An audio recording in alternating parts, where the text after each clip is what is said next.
Today I'm talking about the compact cassette.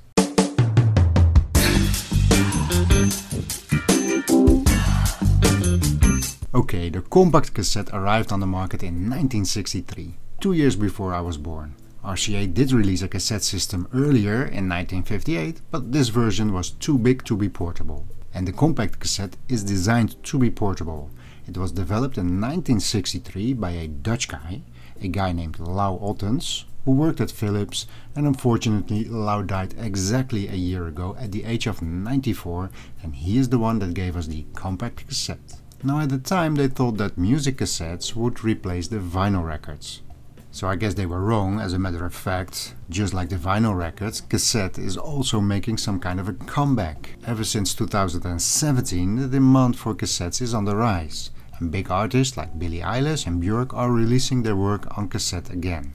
A few years back Björk even re-released all her albums on cassette, and I did a video on that because I bought all of them. And of course movies like The Guardians of the Galaxy did a good job in promoting the cassette, and now you can also buy the soundtrack on cassette. Anyways, enough of that. A few years back I bought a Nakamichi cassette deck. This is of course the iconic brand that brought you the Nakamichi Dragon cassette deck, one of the best around, but a good working Dragon will set you back around $2,000 nowadays, so I went for a little bit of a cheaper option and I got the Nakamichi CR-2. And of course when you have a cassette deck you need cassettes. Now when I was young I was very much into cassettes, not so much into buying pre-recorded tapes, but using tapes to create my own mixes, mostly from radio. Now as we all know, life does not always go as you anticipated, so I lost all my cassettes except for one. Now how did this happen? Well, even though we are not married, my girlfriend and I are together already for 30 years.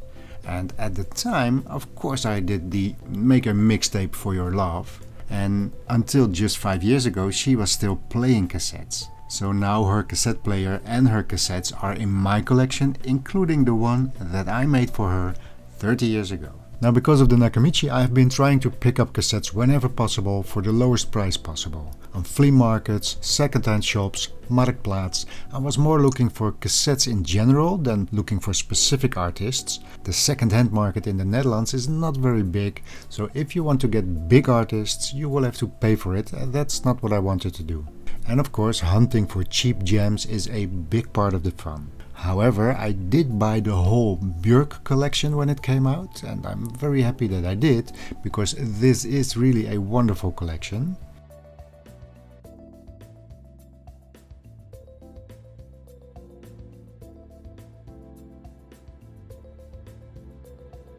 I also did buy a big box full of cassettes from Marktplaats, but that was a disappointing experience. On the pictures it looked like it contained a lot of originals, but in the end 90% was just homemade copies. Now earlier this week I was again rearranging my setup because I'm still looking for the best placement for the ear Yoshino preamp and the Decware power amp, and this felt like the perfect moment to also try out my Nakamichi because I had not played the Nakamichi with these new pieces yet. I also gathered all the cassettes that I have because they mostly had been ending up in a big box unsorted. And the first thing that I wanted to do was to categorize them into two groups, good and not good. For the pre-recorded cassettes this meant checking out the sound quality, and for the recordable cassettes it meant separating the Type 1 from the Type 2 cassettes.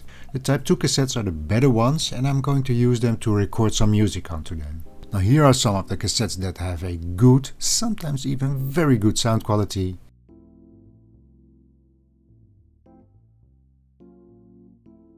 And this is the end result for the Type 1 versus Type 2 cassettes. Also I'm looking to see if any of the cases of the recordable cassettes are in good condition, so I can use those to replace damaged cases from the good pre-recorded tapes. One of the things that I'm going to do is to have some of the albums that I like on Tidal, but are not in my collection, put on tape. I'm especially thinking of music that you would play on a nice Sunday morning. I mean, the Nakamichi is really a very nice sounding deck, but it does not reach the quality of my digital setup, for example. It's also not my aim to reach for that level with the cassette. But for nostalgia reasons, playing a cassette on a Sunday morning is just one of those things that increases the quality of life. And that is why I like playing cassettes. Of course, I only have this nostalgia because I grew up with cassettes, but still, putting a cassette tape in a nice Nakamichi deck on a sunny Sunday morning while drinking a nice cup of coffee is absolute bliss. Now, I did once make a video about recording from Tidal onto a cassette, but because of copyright issues it was banned to be played in every country in the world. You know, someday I will have to make a rant video about that. How is it possible that when I am working on a video for multiple days, creating content for people to enjoy on a platform that is useless if nobody creates content for it, and yet when I play more than a 7-second music clip, some music company apparently has the power to hijack my complete video. I don't think that should be the case, but it is. Anyways, in that video I recorded a wonderful album onto cassette. It had amazing sound quality, but obviously they don't want me to promote it, so I won't.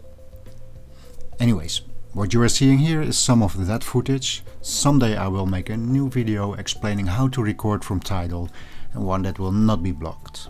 So, to conclude, I had a lot of fun playing with the Nakamichi and going through my whole collection of pre-recorded tapes. Some of these tapes actually sound really good, and I will show you my collection in another video.